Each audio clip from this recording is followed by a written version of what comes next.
Hello students, good morning. So बेटा आज हम देखेंगे हमारे पीएबीटी का सॉल्यूशन जो हुआ था 23 नवंबर को for NEET 11th June batch. ठीक है, चलो तो बेटा आपके पास ये रहा आपका फर्स्ट क्वेश्चन था हमारे पास, the entropy change in the isothermal reversible expansion of 2 moles of an ideal gas from 10 litre to 100 litre at 300 kelvin is. अब देखिए भाई, हमारे पास आइसोथर्मल एक्सपेंशन में जो एंट्रोपी चेंज दिया जाता है वो दिया जाता है by the formula 2.303 NR log V2 upon V1। ठीक है, तो आपके पास देखो इसमें सारी वैल्यूज पुट करोगे आप तो हमारे पास मोल का नंबर कितना है भाई, 2 मोल है हमारे पास इस गैस के, तो 2 मोल्स। आर की वैल्यू हमारे पास होती है, ऑब्वियसली बात है हमें जूल में चाहिए तो आर की वैल्यू आप जूल में रखोगे तो 8.314 रख सकते हैं हम। ठीक है, और आपके पास ही गिवन है लॉग V2 की वैल्यू हमारे पास कितनी है 100 और V1 कितना है 10, तो यहां से 10 से एक 0 गया तो log 10 बराबर हमारे पास कितना होता है, दिस इज 1। ठीक है, और जब आप इस पूरे को मल्टीप्लाई करेंगे तो हमारा जो आंसर आएगा that is 38.3 joule per kelvin. So this will be answer. So इस क्वेश्चन का करेक्ट आंसर था ऑप्शन सी। ओके, चलो नेक्स्ट क्वेश्चन सॉल्व करते हैं। Which of the following is correct for free expansion of an ideal gas under isothermal condition. अब देखिए बेटा, free expansion है तो हमें पता है कि फ्री एक्सपेंशन में हमारे पास वर्क कैसा होता है, 0 होता है, राइट। वर्क डन कैसा होता है, 0। और आइसोथर्मल कंडीशन है यानी कि टेम्परेचर में चेंज नहीं है, और टेम्परेचर में अगर चेंज नहीं है तो हमारे पास इंटरनल एनर्जी में भी चेंज कितना होगा, 0 होगा। और अकॉर्डिंग टू FLOT हम जानते हैं कि delta U is equals to Q plus W। तो फ्री एक्सपेंशन है तो वर्क डन 0 है ना, और आइसोथर्मल कंडीशन है तो डेल्टा T 0 है तो डेल्टा U भी 0 है, तो Q भी कितना हो जाएगा भाई, 0 हो जाएगा। यानी कि एक ऐसा आंसर जहां पे Q, डेल्टा T और W सब कुछ 0 होगा वो हमारे पास करेक्ट आंसर होगा।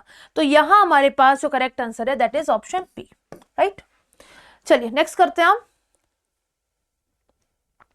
The molar heat capacity of water at constant pressure is. हमें कांस्टेंट प्रेशर पे वाटर की मोलर हीट कैपेसिटी गिवन है, यानी कि ये हमें गिवन है इसकी Cp की value, right. When 1 kilojoule of heat is supplied to 100 gram of water which is free to expand the increase in temperature of water is। तो देखिए भाई, आप है ना यहाँ पे जो भी हीट दे रहे हो तो हीट हमारे पास क्या होती है, कांस्टेंट प्रेशर पे हमारे पास हीट होगी क्या, N Cp डेल्टा T। हमें हीट सप्लाई दे रखी है कि आप कितनी हीट सप्लाई कर रहे हैं, आप बेटा 1000 जूल हीट को सप्लाई कर रहे हैं। कितने मोल वाटर के लिए, 100 ग्राम पानी के लिए, यानी कि पानी का हमारे पास मोल हो जाएगा 100/18। और इस पानी के लिए हमें Cp की value, molar heat capacity constant pressure पे गिवन है 75। ठीक है, और हमें क्या निकालना है इसमें, टेम्परेचर में कितना चेंज आएगा। तो यहाँ पे हमारे पास यहाँ से कैंसिल, तो टेम्परेचर का जो चेंज है that will be equal to 180 divided by 75, right. और इसको जब हम करेंगे सॉल्व तो हमारे पास जो आंसर आएगा that is 2.4। So the correct answer is option C. चलिए अभी अगला है हमारे पास, the thermodynamic a process is called reversible when. Thermodynamics में रिवर्सिबल प्रोसेस हम कब बोलेंगे, सराउंडिंग है system change into each other. नहीं, ये तो मतलब चेंज तो होता ही रहता है, ये तो नहीं होगा आपके पास reversible. There is no boundary between system and surrounding. नहीं, बाउंड्री तो हमेशा होगी, right. The surroundings are always in equilibrium. Yes, this is the main point. Reversible reaction के लिए जो सराउंडिंग है और सिस्टम है वो हमारे पास कैसे रहना चाहिए, इक्विलिब्रियम में रहना चाहिए। The system changes into surrounding spontaneously, ऐसा कुछ नहीं होता। तो आपके पास इक्विलिब्रियम अगर मेंटेन है तो वो प्रोसेस कैसा होगा, रिवर्सिबल, राइट। चलिए नेक्स्ट क्वेश्चन है, question number 50, in which the value given is, basically question था 1 mole of a non ideal gas undergoes a change of state। जहाँ पे आपको प्रेशर, वॉल्यूम और टेम्परेचर इसमें चेंज कहाँ से कहाँ पे हो रहा है वो गिवन है, with a change in internal energy delta U equals to 30 litre ATM। The change in enthalpy of the process in litre ATM is. देखिए भाई, एंथैल्पी इक्वल्स टू क्या होता है हमारे पास, change in internal energy plus delta T into V. तो pressure volume में दोनों में चेंज हो रहा है, तो आपके पास बेटा ये जो है हमारे पास ये इक्वेशन ऐसे बन जाएगी, delta H equals to delta U plus P2 V2 minus P1 V1। तो देखो हमें एंथैल्पी में चेंज पूछा है और यहाँ पे हमारे पास इंटरनल एनर्जी में चेंज कितना है 30 लीटर एटीएम। अब है ना फाइनल प्रेशर देखिए, फाइनल प्रेशर 4 एटीएम है और फाइनल वॉल्यूम 5 लीटर है, तो 4 × 5 right, minus initial pressure 2 ATM है, इनिशियल वॉल्यूम 3 लीटर है, तो 2 × 3। अब जब हम इसको सॉल्व करेंगे तो देखो हमारे पास आया delta H is equals to 30 plus ये कितना हो गया हमारे पास 20 माइनस 6, तो बेटा delta H will be equals to 30 plus ये कितना आया 14, तो ये हो गया हमारे पास कितना 4 और 4 44, ठीक है, इन लीटर एटीएम। सो यहाँ पे करेक्ट आंसर होगा क्या, क्वेश्चन 50 का ऑप्शन सी। आई होप आप सभी का करेक्ट हुआ हो ये। नेक्स्ट हमारे पास question, the reaction occur spontaneously if. कोई रिएक्शन स्पॉन्टेनियसली कब होती है, जब हमारे पास उस रिएक्शन के लिए डेल्टा जी की वैल्यू कैसे होती है, ये हो नेगेटिव, है ना। और देखो डेल्टा जी बराबर हमारे पास क्या होता है, delta H minus T delta S, यानी कि अगर हमारे पास डेल्टा जी नेगेटिव होगा, मतलब ये पूरी टर्म अगर नेगेटिव होगी तो हमारे पास रिएक्शन कैसे होगी, स्पॉन्टेनियस। अब ना यहाँ पे आप देखो, अगर टी डेल्टा एस से बड़ा है डेल्टा एच और दोनों हमारे पास पॉजिटिव है, अगर डेल्टा एच पॉजिटिव होगा और इससे बड़ा होगा तो आंसर कैसा आएगा, पॉजिटिव, यानी कि या तो हमारे पास कैसा आएगा, नॉन स्पॉन्टेनियस। अगर टी डेल्टा एच ग्रेटर है as compare to delta H और दोनों हमारे पास कैसा है, पॉजिटिव, यानी कि अभी ये नेगेटिव वाली वैल्यू हमारे पास बड़ी है जिसमें डेल्टा एच पॉजिटिव है और डेल्टा एच भी पॉजिटिव है, तो यहाँ पे आंसर आपके पास कैसा आ सकता है, टोटल नेगेटिव, तो यहाँ पे हमारे पास स्पॉन्टेनियस रिएक्शन की क्राइटेरिया बन रही है, तो क्वेश्चन 51 का करेक्ट आंसर होगा ऑप्शन बी। चलो अगला है question, enthalpy change for a reaction does not depend on. जो किसी रिएक्शन का एंथैल्पी चेंज है वो किसके ऊपर डिपेंड नहीं करता, right. The physical state of reactant product बिल्कुल इस पे करता है, use of different reactants for the same product बिल्कुल करेगा इससे भी, the nature of intermediate reaction step, तो इंटरमीडिएट की जो बात होती है बेटा अपन जनरली रिएक्शन में नहीं करते, ठीक है, तो इसके ऊपर हमारे पास एंथैल्पी चेंज डिपेंड नहीं करेगा। क्वेश्चन नंबर 53 था, equilibrium constant of a reaction is related to. Equilibrium constant हमारे पास किससे रिलेटेड है, स्टैंडर्ड फ्री एनर्जी चेंज और कंसंट्रेशन ऑफ रिएक्टेंट। तो आप ये जानते हो कि जो इक्विलिब्रियम कांस्टेंट है, एक तो वो हमारे पास टेम्परेचर से इफेक्ट होता है, इसके अलावा इक्विलिब्रियम कांस्टेंट आप कैसे निकालते हो भाई, delta G not is equals to minus 2.303 N R log K, तो इक्विलिब्रियम कांस्टेंट हमारे पास डेल्टा जी नॉट से भी अफेक्ट होता है, सो यहाँ पे हमारे पास करेक्ट आंसर हो जाएगा इसका option A. Next is delta U is equal to, delta U हमारे पास किसके इक्वल है, देखो भाई डेल्टा यू हमारे पास होता है क्यू प्लस डब्ल्यू। अगर आइसोकोरिक वर्क है तो आइसोकोरिक वर्क हमारे पास, आइसोकोरिक में तो वर्क डन ही 0 हो गया, तो डेल्टा यू के इक्वल तो आने से रहा। आइसोबेरिक अगर वर्क है तो डेल्टा यू जो है that is equals to Q plus W, है ना। एडियाबैटिक वर्क में हमारे पास, एडियाबैटिक प्रोसेस में क्यू बराबर 0 होता है, तो डेल्टा यू बराबर क्या बचेगा, W. So basically delta U किसके इक्वल है, एडियाबैटिक वर्क के बराबर, है ना, तो ऑप्शन सी करेक्ट होगा। नेक्स्ट था क्वेश्चन नंबर 55 में अगर देखोगे, 1 mole of an ideal gas at 300 kelvin is expanded isothermally from an initial volume of 1 litre to 10 litres. The change in internal energy for this process is. Internal energy में change आपको बताना है, सो बेटा internal energy में change बताना है। Process है आपके पास आइसोथर्मल, और आइसोथर्मल प्रोसेस में टेम्परेचर का चेंज कैसा होता है, 0 होता है, ठीक है, और इंटरनल एनर्जी चेंज टेम्परेचर से डायरेक्ट रिलेटेड है। डेल्टा यू होता है NCV डेल्टा टी, तो आइसोथर्मल में अगर डेल्टा टी 0 होगा तो डेल्टा यू भी क्या होगा, 0। सो इस क्वेश्चन का करेक्ट आंसर होगा ऑप्शन डी, राइट। तो 55 का करेक्ट आंसर है ऑप्शन डी। नेक्स्ट है, the amount of heat measured for a reaction in bomb calorimeter is. तो बॉम्ब कैलोरीमीटर में हम अमाउंट ऑफ हीट को मेजर करते हैं in terms of internal energy, ठीक है, क्योंकि यहाँ पे हमारे पास जो वर्क डन होता है कांस्टेंट वॉल्यूम पे होता है, तो वर्क डन तो कितना हो जाएगा, 0। तो हमारे पास अमाउंट ऑफ हीट किसकी टर्म में मेजर होगी, केवल इंटरनल एनर्जी के चेंज की टर्म में मेजर होगी। नेक्स्ट क्वेश्चन है, a gas expands from 3 litre to 3.5 litre against external pressure of 1 atm, calculate the PV work done. तो पीवी वर्क डन बताना है, तो बेटा वर्क डन हमारे पास क्या होता है, minus P into delta we, right. तो देखो प्रेशर कितना दे रखा है हमें, प्रेशर है 1 atm और वॉल्यूम में चेंज कितना है, 3.5 माइनस 3.0 लीटर, सो हमारे पास आएगा -1 atm multiply by 0.5 liter. So the answer will be 0.5 liter ATM. ठीक है, सो ऐसा आंसर है हमारे पास ऑप्शन ए इसका करेक्ट आंसर हो जाएगा, राइट। नेक्स्ट क्वेश्चन है, the calorific value of hydrogen gas is -143 kilo joule पर ग्राम, the standard enthalpy of formation of H2O will be. देखिए H2O के फॉर्मेशन की स्टैंडर्ड एंथैल्पी में बतानी है, यानी कि H2O के 1 मोल का फॉर्मेशन करना है इसके कंस्टिट्यूएंट एलिमेंट से, तो H2 + O2 से हमारे पास रिएक्शन होगी, ठीक है, रिएक्शन बैलेंस है हमारे पास। आपको दे रखा है calorific value of hydrogen gas, ये हमारे पास कितना है -143 किलो जूल पर ग्राम, यानी कि फॉर H2 इसके 1 ग्राम के लिए जो हीट है, इसके 1 ग्राम के लिए हीट हमारे पास कितनी रिलीज होती है -143 किलो जूल पर ग्राम।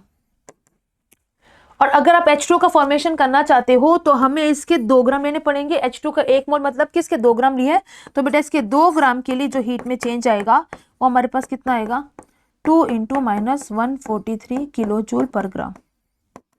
सो अगर इसको मल्टीप्लाई करें, देखो कितना हुआ, 3 दूनी 6, 4 दूनी 8 और 1 2 1 2 माइनस, तो इस क्वेश्चन का करेक्ट आंसर होगा ऑप्शन सी, राइट। चलिए नेक्स्ट क्वेश्चन पे मूव करते हैं।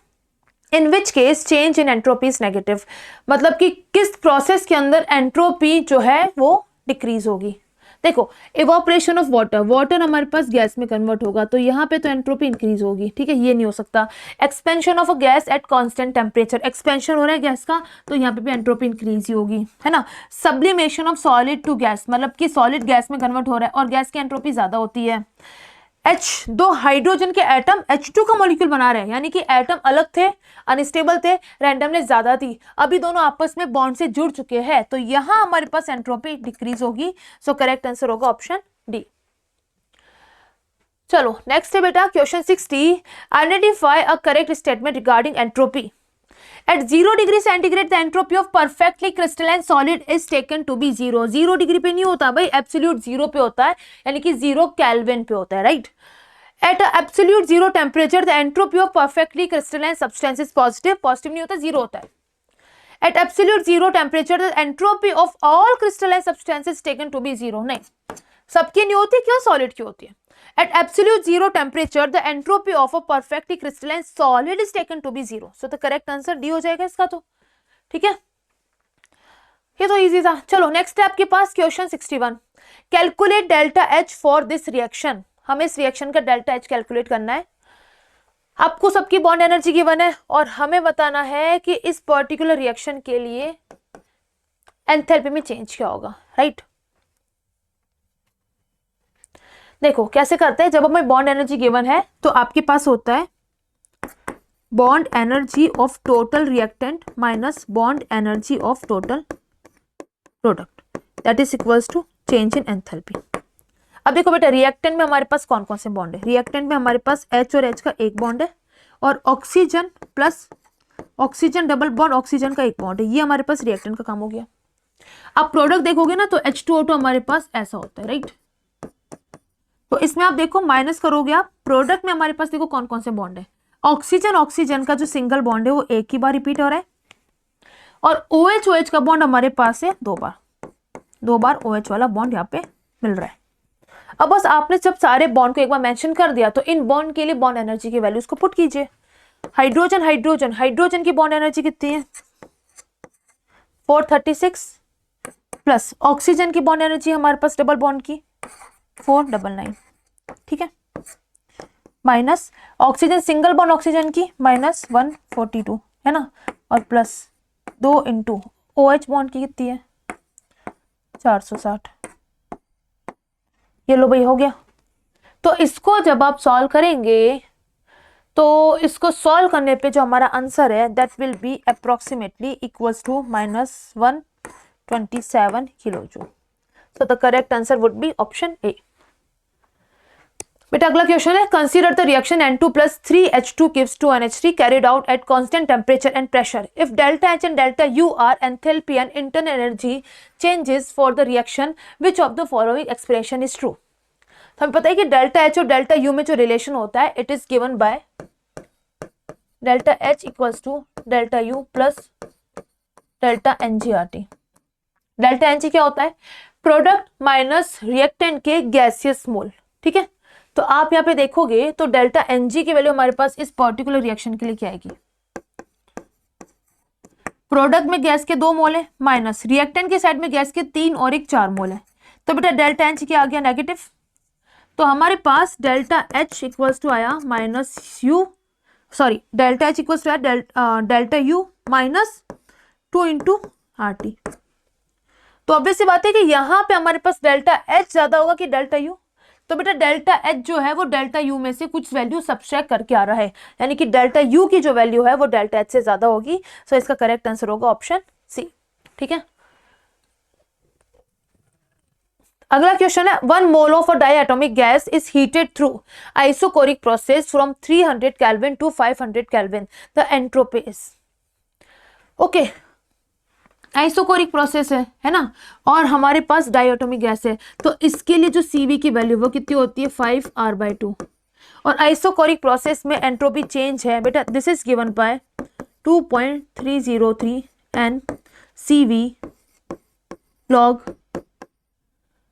T2/T1। डन। तो यहाँ पे बस आपको चीजें पुट करनी है। तो देखो भाई 2.303 इंटू मोल कितना है? 1 मोल है। CV की वैल्यू मोनोएटॉमिक डायटोमिक गैस के लिए 5R/2 इंटू लॉग T2 कितना हमारे पास है? 500 केल्विन, और इनिशियल टेम्परेचर कितना था? 300 केल्विन। तो इसको सॉल्व करेंगे, देखो हमारे पास आएगा 2.303 इंटू 5 इंटू 8.3/2, और ये लॉग ये हमारे पास लगभग मिलेगा कितना? 1.6 है ना, 1.66 या 1.67, और लॉग 1.66 की वैल्यू हमें कितनी गिवन है? 0.22। तो इसकी वैल्यू जब बेटा आप रखोगे 0.22, तो हमारे पास इस क्वेश्चन का जो अप्रोक्सीमेट आंसर आएगा that will be equal to 10.61। So the correct answer will be option A. Next question है क्वेश्चन नंबर 64। इसमें आप देखोगे for reactions carried out in closed vessel work done is positive. अगर close vessel में हमारे पास reaction carry हो रही है तो वर्क डन पॉजिटिव होगा, ठीक है। ऐसा हमारे पास नहीं होता, क्लोज वेसल है तो वर्क डन पॉजिटिव जरूरी नहीं है, तो ये तो हमारे पास इनकरेक्ट है। The for reaction involving only solid and pure liquid, तो वॉल्यूम में चेंज 0 है। बिल्कुल, सॉलिड और लिक्विड के वॉल्यूम में बहुत मेजरेबल चेंज नहीं होता, तो ये स्टेटमेंट सही है। सो यहाँ पे हमारे पास स्टेटमेंट फर्स्ट इज इनकरेक्ट, जबकि सेकंड क्या है? करेक्ट है। सो क्वेश्चन 64 का करेक्ट आंसर होगा ऑप्शन डी। नेक्स्ट है at 298 Kelvin and constant pressure, the heat of formation of C2H2 and C6H6 is 230 and 85 kilojoule per mole. What will be the change in heat for this reaction? तो इस reaction के लिए हमें enthalpy में change चाहिए, ठीक है। तो देखिए भाई हमें क्या करना है, सिंपल सा, आपको C2H2 का हीट ऑफ फॉर्मेशन गिवन है, यानी कि C2H2 को आपको बनाना है। ये बनेगा किससे? कार्बन से और H2 से, राइट। और इसके लिए हमें बेटा एंथैल्पी कितनी गिवन है? 230 किलोजूल पर मोल। और एक दूसरा हमें C6H6 गिवन है, ये बनेगा 6 कार्बन से प्लस H2 लेना है आपको, कितना? 3। अच्छा, इसको भी बैलेंस कर ले तो 2। डन। और ये हमारे पास कितना है इसकी हीट?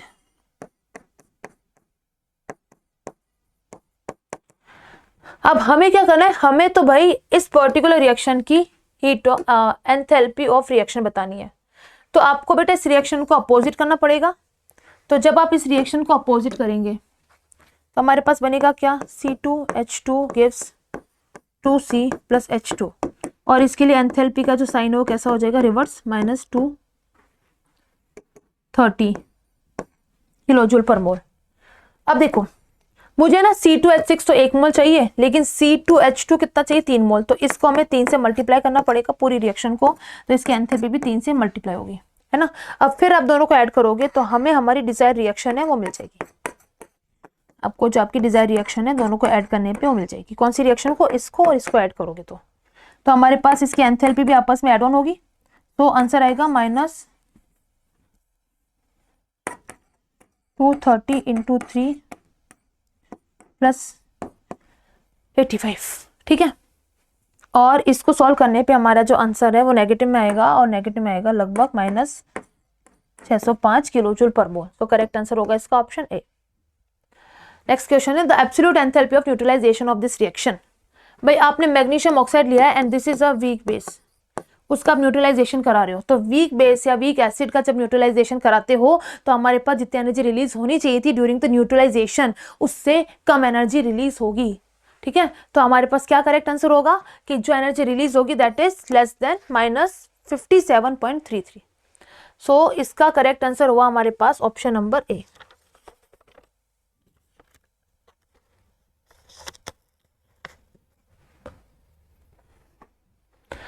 नेक्स्ट क्वेश्चन है molar heat capacity of water in equilibrium with ice at constant pressure. देखो बेटा, वाटर की हमारे पास इक्विलिब्रियम पे हमारे पास जब वाटर है वो आइस में कन्वर्ट होता है, मतलब कि लिक्विड और आइस के बीच में जब इक्विलिब्रियम है ना, तो हमारे पास टेम्परेचर और प्रेशर कैसा रहता है, कांस्टेंट रहता है। टेम्परेचर कांस्टेंट है तो हमारे पास जो मोलर हीट कैपेसिटी वो कितनी हो जाएगी, इनफाइनाइट। तो यहाँ पे करेक्ट आंसर होगा ऑप्शन बी। चलिए नेक्स्ट क्वेश्चन है 68। Choose the correct answer. A thermodynamic state function is a quantity use to determine heat changes. Heat changes के लिए नहीं करेंगे भाई। Use to determine pressure volume work, नहीं, हमें स्टेट फंक्शन बताना है। तो स्टेट फंक्शन, हीट चेंज तो आपके पास पाथ फंक्शन है, प्रेशर वॉल्यूम वर्क हमारे पास पाथ फंक्शन है। Whose values independent of path, बिल्कुल ये हमारे पास क्या हो जाएगा, स्टेट फंक्शन। तो करेक्ट आंसर सी। 69 देखो, when a solid melts reversibly, एक सॉलिड को आप रिवर्सिबली मेल्ट करते हो, तो अगर सॉलिड मेल्ट होगा तो हमारे पास लिक्विड में कन्वर्ट होगा, और लिक्विड में कन्वर्ट होगा तो इसकी एंट्रोपी ऑब्वियस सी बात है इंक्रीज होगी। सो करेक्ट आंसर है option D. Which of the following are not state functions, इसमें से कौन सा स्टेट फंक्शन नहीं है। भाई वी नो कि हमारे पास हीट और वर्क डन स्टेट फंक्शन नहीं होता। ठीक है, ये आपके पास डेल्टा यू होगा, डेल्टा यू स्टेट फंक्शन है। एच माइनस टी एस हमारे पास गिब्स फ्री एनर्जी है, वो भी स्टेट फंक्शन है। तो यहाँ पे करेक्ट आंसर होगा सेकंड और थर्ड वाला, दैट इज ऑप्शन बी। चलो 70 का भी आ गया हमारे पास आंसर। नेक्स्ट हमारे पास 71 है, for the process to occur under adiabatic condition the correct condition is. Adiabatic we all know, यहाँ पे हमारे पास हीट में एक्सचेंज नहीं होता, सो क्यू विल बी 0। तो 71 का करेक्ट आंसर है ऑप्शन डी। नेक्स्ट है delta H of any reaction is independent of temperature. Delta H is non zero for cyclic process. भाई आप अगर सोचिए, डेल्टा एच किसी भी रिएक्शन का टेम्परेचर से इंडिपेंडेंट है, नहीं, डेल्टा एच तो केवल टेम्परेचर प्रेशर पे डिपेंड करता है ना, तो ये वाला स्टेटमेंट तो गलत है ना, असरेशन रॉन्ग है। Delta H is non zero for cyclic process. Cyclic process के लिए स्टेट फंक्शन हमारे पास 0 होता है, तो डेल्टा एच भी क्या होगा, 0। तो ये भी इनकरेक्ट है। सो हमारे पास का आंसर क्या आएगा कि रेस्ट्रेशन और रीजन दोनों फॉल्स है। 73 देखे, which of the following processes take place with decrease of entropy. Entropy कहाँ डिक्रीज होगी, देखो सॉलिड से गैस बन रहा है, एंट्रोपी इंक्रीज होगी, राइट, रैंडमनेस बढ़ेगी हमारे पास। शुगर और वाटर का सॉल्यूशन, जब भी बेटा मिक्सचर बनाते हो ना, तो मिक्सचर की एंट्रोपी हमेशा इंक्रीज होती है। NH3 गैस, HCl गैस से आप एक सॉलिड बना रहे हो तो एंट्रोपी कम होगी। ए और बी से मिक्सचर, मैंने बोला मिक्सचर जब भी आप बनाओगे ना, चाहे किसी का भी बनाओ, एंट्रोपी मिक्सचर बनाने के दौरान इंक्रीज होगी, क्योंकि मॉलिक्यूल का नंबर बढ़ेगा तो रैंडमनेस भी इंक्रीज होगी। तो यहाँ पे हमारे पास का एंट्रोपी डिक्रीज हो रही है ऑप्शन सी के अंदर, राइट। तो 73 का करेक्ट आंसर है ऑप्शन सी। ओके, अगला है विच of the following is true for the reaction. इस पर्टिकुलर रिएक्शन के लिए क्या हमारे पास ट्रू है। सो बेटा देखो, रिएक्शन इक्विलिब्रियम पे, और वी नो कि इक्विलिब्रियम पे डेल्टा जी क्या होता है, 0, and delta G is equals to क्या होता है भाई, delta H minus T delta S, right. तो डेल्टा जी अगर 0 है तो हमारे पास हो गया 0 equals to delta H minus T delta S. तो basically at equilibrium delta H बराबर हो जाएगा टी डेल्टा एस के, राइट।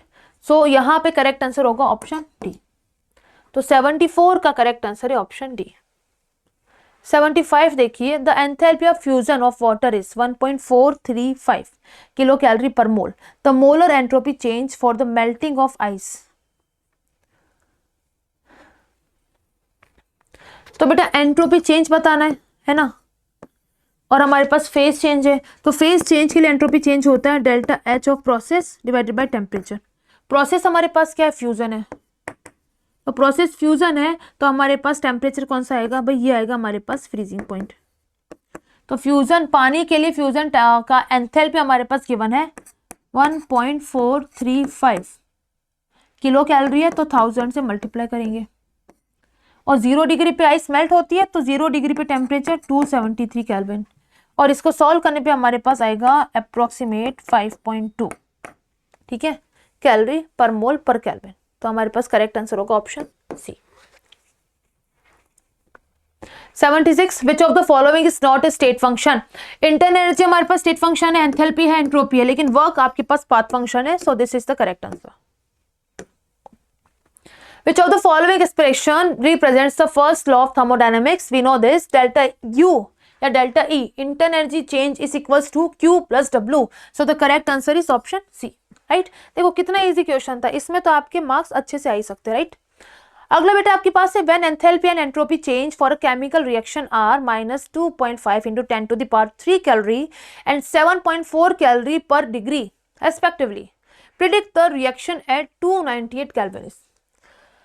रिएक्शन देखो कैसे होगी, reversible, irreversible, spontaneous, non spontaneous. तो हमारे पास डेल्टा जी से सब कुछ डिसाइड होता है। डेल्टा जी अगर 0 है तो रिवर्सिबल, डेल्टा जी अगर नेगेटिव है तो स्पॉन्टेनियस, डेल्टा जी अगर पॉजिटिव है तो नॉन स्पॉन्टेनियस, ठीक है। तो डेल्टा जी होता है delta H minus T delta S. सारी वैल्यूज अगर हम यहाँ पुट करें तो डेल्टा एच की वैल्यू देखो कितनी है, minus 2.5 into 10 to the power कितना है 3 है, माइनस टेम्परेचर कितना दे रखा है हमें बेटा, ये है 298 केल्विन, और एंट्रोपी चेंज हमारे पास है 7.4। तो जब आप इस पूरे को सॉल्व करोगे तो जो भी आपके पास रिजल्टिंग आंसर है वो नेगेटिव ही आएगा, और डेल्टा जी अगर हमारे पास नेगेटिव है तो प्रोसेस कैसा है, स्पॉन्टेनियस है, ठीक है। बड़ा इजी था, सॉल्व करने की जरूरत भी नहीं थी हमें। सो 78 का करेक्ट आंसर है option A. Next is when a gas is heated at constant volume, temperature is raised from 298 to 308 Kelvin. If heat supplied to the gas is 500 joule, then which statement is correct? Okay.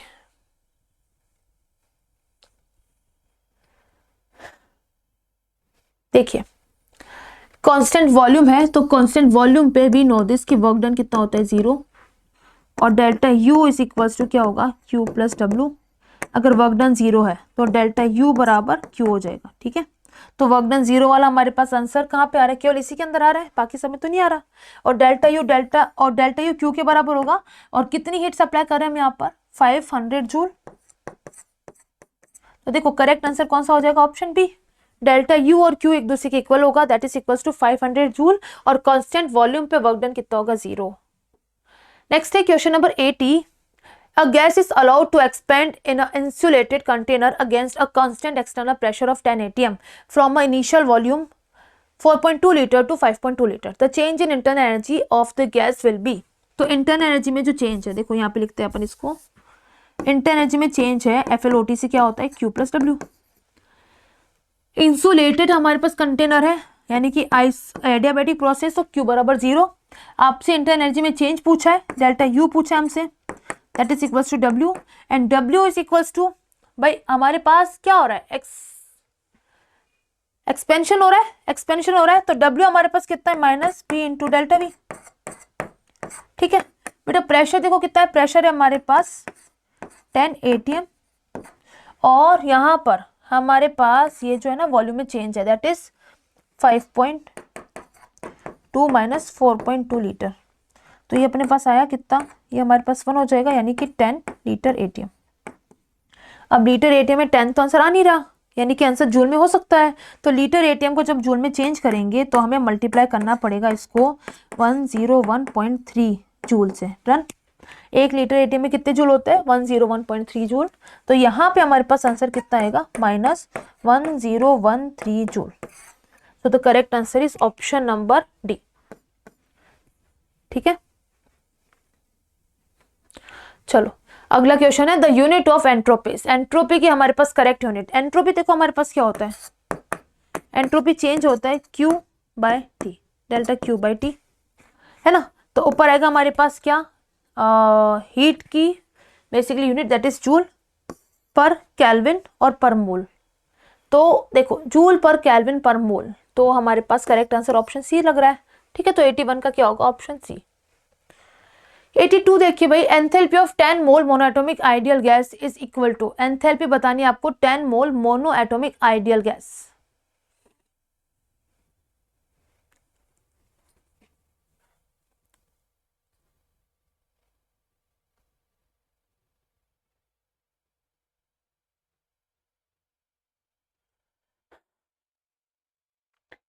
Okay देखो बेटा,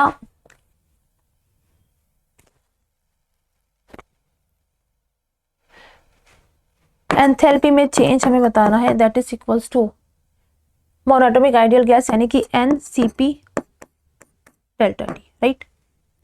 तो NCP जो delta T है, इसकी value अगर हम find out करें,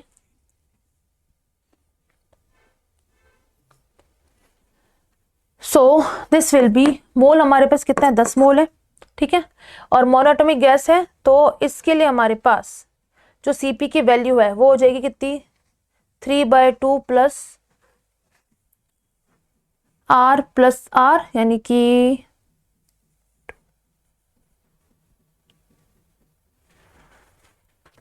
देखो CB कितना होता है, 3/2R होता है मोनोएटॉमिक गैस के लिए। ठीक है, तो CP बराबर कितना होगा, 3/2R प्लस R, तो this will be equals to 3R plus 2R divide by 2, यानी कि ये हो गया हमारे पास 5R/2।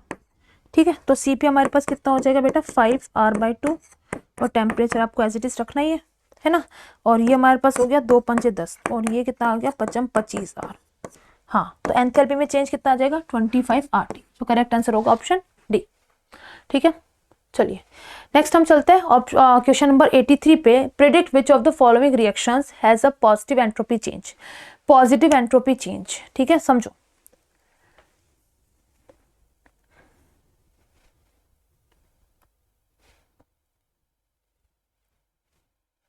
यहाँ पे हमारे पास आयंस कंबाइंड होके एक सॉलिड मॉलिक्यूल बना रहे हैं, तो रैंडमनेस कम होगी, तो एंट्रोपी यहाँ पे कम होगा। यहाँ पर हमारे पास एक सॉलिड कंपाउंड गैसियस कंपोनेंट में ब्रेक हो रहा है, तो एंट्रोपी यहाँ पर इंक्रीज होगी। इधर हमारे पास देखो क्या हो रहा है, एक गैस का मॉलिक्यूल, मतलब 2 गैस के मॉलिक्यूल 1 और 3 गैस के मॉलिक्यूल में कन्वर्ट हो रहा है, यानी कि एक से हमारे पास काफी सारे प्रोडक्ट का फॉर्मेशन हो रहा है, तो यहाँ पे एंट्रोपी इंक्रीज होगी। सो सेकेंड और थर्ड प्रोसेस के अंदर एंट्रोपी इंक्रीज हो रही है, तो करेक्ट आंसर होगा 83 का ऑप्शन सी, राइट। 84 बेटा आप देखोगे, for the reaction 2Cl2Cl2 what are the signs of delta H and delta S। पहली बात तो एंट्रोपी हमारे पास देखो डिक्रीज हुई है, तो एंट्रोपी डिक्रीज होगी। ठीक है, तो एंट्रोपी में चेंज कैसा आएगा, नेगेटिव। एंट्रोपी डिक्रीज है, तो एंट्रोपी में चेंज कैसा आएगा, नेगेटिव। और ये हमारे पास अनस्टेबल है, उससे स्टेबल तुम कंपाउंड बना रहे हो, तो यहाँ से हमारे पास हीट रिलीज आउट होगी, तो एंथैल्पी में चेंज भी कैसा होगा, प्रोसेस एंड एक्सोथर्मिक है, तो डेल्टा H भी नेगेटिव और डेल्टा S भी नेगेटिव, तो 84 का करेक्ट आंसर होगा ऑप्शन नंबर बी। नेक्स्ट है, for the reaction which is given here, आपको बताना है डेल्टा H और डेल्टा E में रिलेशन। देखो रिलेशन बड़ा इजी है, delta H equals to delta E plus delta NgRT, right. तो इसको हम इधर लेके आए, तो delta H minus delta E is equals to delta NgRT। अब इस पर्टिकुलर प्रोसेस के लिए आप डेल्टा Ng फाइंड करो, तो डेल्टा Ng हमारे पास क्या होगा, C प्लस D, गैस के मोल प्रोडक्ट की साइड में माइनस, रिएक्टेंट की साइड में गैस के मोल क्या है, A प्लस B। तो डेल्टा Ng की जगह इसको पुट कीजिए बेटा, तो क्या आ गया हमारे पास, C plus D minus A plus B into RT, ये हो जाएगा। तो ऐसा आंसर कहाँ दिख रहा है, सी के अंदर, तो 85 का करेक्ट आंसर क्या होगा हमारे पास। अच्छा वेट, एक जगह तो गलती करी है भाई, क्या गलती कर दी हमने। अच्छा ए आपके पास बेटा सॉलिड है ना, और बी हमारे पास गैस है, डी सॉलिड है, सी गैस है, और आपको डेल्टा Ng में केवल लेना है ओनली मोल्स ऑफ गैस, है ना। तो देखो जल्दबाजी में करेंगे तो ये गलती होने के चांसेस है इस तरह के क्वेश्चन में। आपको यहाँ पे डेल्टा Ng में प्रोडक्ट माइनस रिएक्टेंट के केवल गैस के मोल का डिफरेंस ही लेना है। अब देखो प्रोडक्ट के साइड में गैस हमारे पास केवल C है, तो इसके मोल कितना है हमारे पास स्मॉल c, और रिएक्टेंट के साइड में हमारे पास गैस केवल B है, तो इसके मोल कितने, small b। So this is the value of delta Ng। तो ये हमारे पास बड़ी गलत बात लिख दी अपन ने, है ना। तो बेटा डेल्टा एन जी बराबर हमारे पास कितना हो जाएगा, सी माइनस बी आर टी। तो ऐसा आंसर कहाँ पे आ रहा है, ऑप्शन नंबर बी के अंदर। सो this is the correct answer, right. Okay next आप देखो, मैच करना है आपको फर्स्ट लिस्ट को सेकंड से। ओके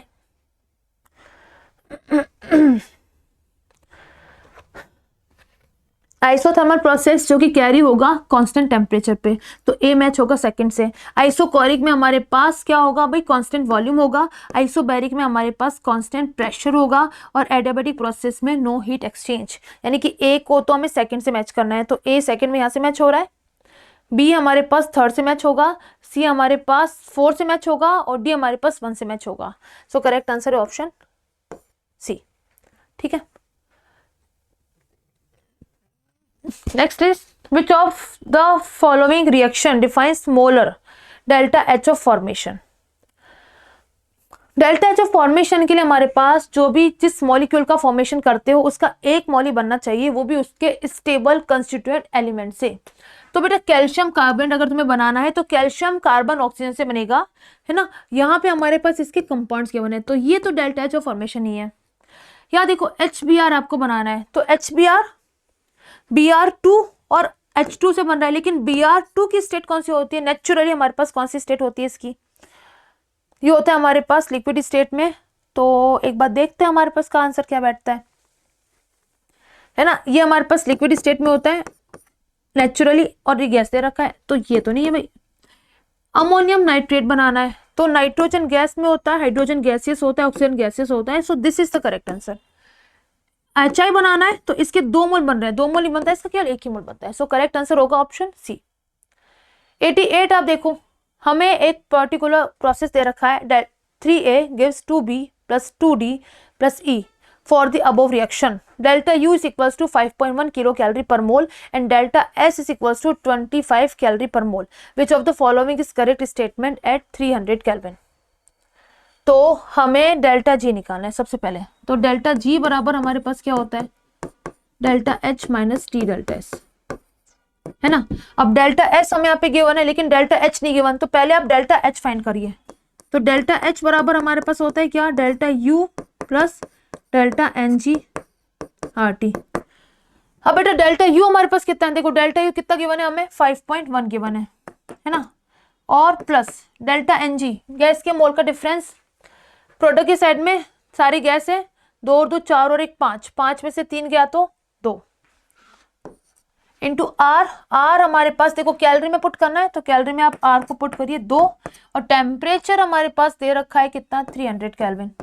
सो ये डेल्टा ये एच बराबर कितना आया, 5.1 प्लस 3 दूनी 6, 6 दूनी 12, so this will be equals to 1205.1। ये हो गया डेल्टा एच की वैल्यू, ठीक है। ओके अब देखो अभी हमें क्या करना है, अच्छा एक जगह वापस से थोड़ी सी मिस्टेक हो गई। क्या मिस्टेक हो गई हमारे पास, ये मिस्टेक हो गई कि डेल्टा यू हमारे पास किलो कैलोरी में है ना, और ये आपको किलो कैलोरी में लेना पड़ेगा। तो किलो कैलोरी में लो भाई, ये हमारे पास किलो कैलोरी में, तो इसका आप डिवाइड करोगे किससे, 1000 से, यहाँ से कैंसिल, यहाँ से कैंसिल, ये कितना हो गया हमारे पास 5.1 प्लस हो गया 3 दूनी 6, 6 दूनी 12, तो 1.2। तो डेल्टा एच बराबर हमारे पास कितना आ जाएगा, 2 और 1 3, 5 और 1 6, तो हो जाएगा किलो कैलोरी और पर मोल के लिए, ठीक है डन। तो बेटा ये वैल्यू हमारे पास किसकी आई, डेल्टा एच की आई। अब तुम्हें ना डेल्टा जी की वैल्यू निकालनी है, तो डेल्टा एच की वैल्यू आप यहाँ पे पुट कीजिए। ये कितना है हमारे पास किलो कैलोरी में, तो 6.3 इंटू 1000 माइनस टेम्परेचर कितना हमारे पास 300 केल्विन, और डेल्टा एस की वैल्यू हमारे पास कितनी है 25 है। तो देखो ये कितना होगा 6300 माइनस ये हो गया 25 से 75 और 00। भाई इसमें से आप इसको माइनस करोगे तो कितना आएगा हमारे पास, ये लगभग हमारे पास आ जाएगा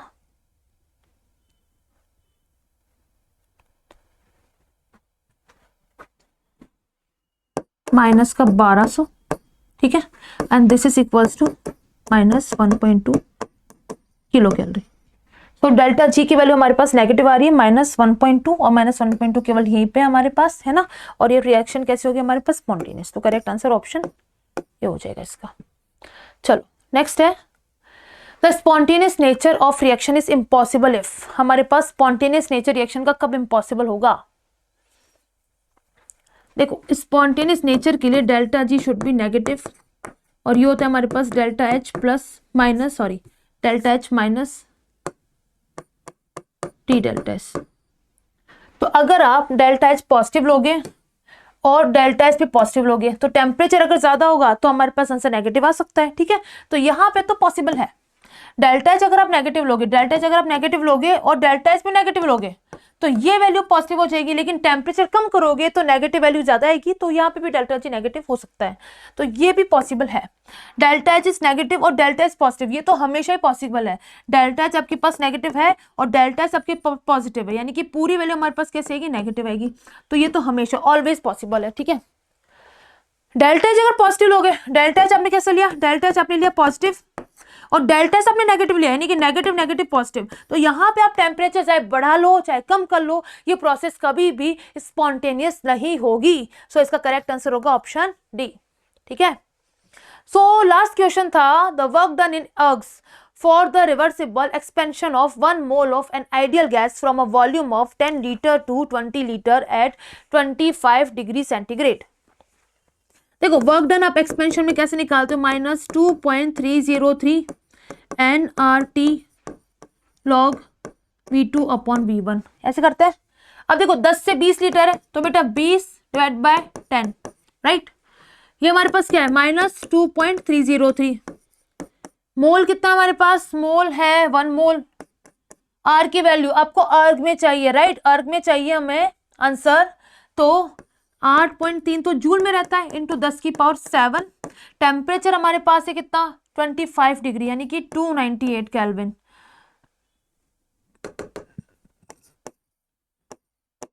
और इंटू लॉग 2, तो ये आंसर बैठेगा। देखो आंसर कहाँ आ रहा है 298 इंटू 10 टू द पावर 7, ये हमारे पास यहाँ पे आ रहा है। तो आंसर होगा ऑप्शन नंबर बी।